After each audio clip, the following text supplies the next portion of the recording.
Hello all, Warren Mr. Bowtie Feaster, coming at you with another motivational moment.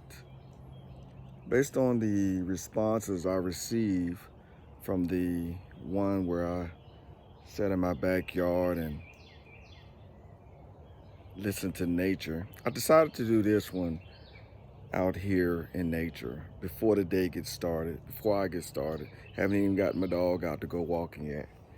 And I kind of want to talk about today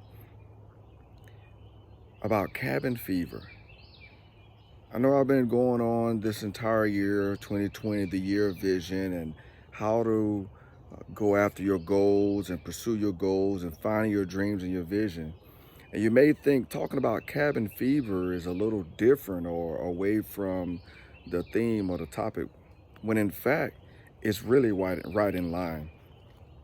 If we look at this COVID-19 epidemic that's going on right now and has a lot of people in their house working from home, and school is being canceled for a lot of people, and everybody's home right now.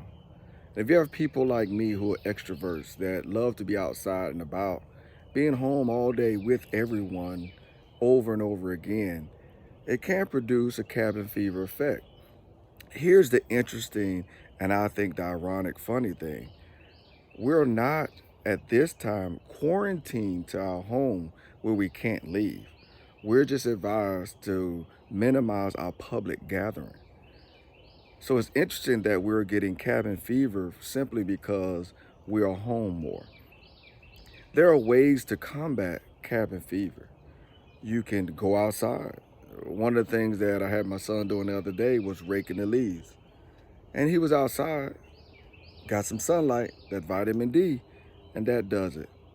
Exercise. Now, if you're a gym rat like me and you have not gone to the gym since all this has started, then yeah, that is causing some issues mentally also.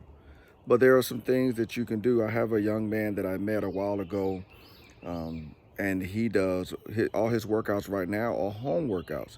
There's a couple people that I follow on Instagram, and they're focusing on home workouts. Now, granted, those of us that go to the gym regularly, there's no substitute for going to the gym and hearing the clanging of the weights. And I don't know, it's something about being in the gym. The point I want to make is we still must exercise. Exercise is a great combatant against cabin fever. Now, the age-old question, in the morning or in the evening, like when do you do it? Truthfully, scientifically, they say it's best to do it in the morning because it gets your endorphins all excited throughout the day, and you're able to have a whole lot more joy going on through the day. So we'll go with science. But my answer has always been, yes, science may say that it's best to do it first thing in the morning, but I always say the best time to do exercise is when you do it. Because exercise is just that important, just that vital, and has just that many benefits that no matter when you do it, it's going to be beneficial. So I challenge you to do it. There's a lot of people that are doing home workouts. This could be a time where you can get some cans of corn. I know, right? You get some corn, get some cans, some canned goods, and use them as weights.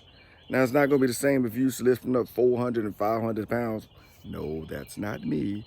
But if you're used to lifting up a whole lot of weights, that's not no substitute. But at this stage of the game, you can continue or even start, since you got all this extra time, you can start your family fitness or individual fitness routine. Another way you can conquer cabin fever is simply come outside. Okay, the birds were supposed to chirp right there and they didn't. Let me try this again. Oh, now you want to chirp? Simply come outside and listen to nature. There we go. Thank you for being on cue that time. That helps. That helps. It really does. There are some things that you can do business-wise, focus-wise, vision-wise, that could be very beneficial during this time. All this extra time that we have, find 1 minute, and it seems like not a long time, but if you're not used to sitting down that long, find 1 minute, and just sit there and focus and think about What is it that you can do to achieve your vision or your goal? We still must maintain, maximize, and utilize the time that we have. This is Warren, Mr. Bowtie Feaster, leaving you with my 3 points. 1, the center of everything is family. 2, be the best you that you can be. And 3, it's called life. Live it.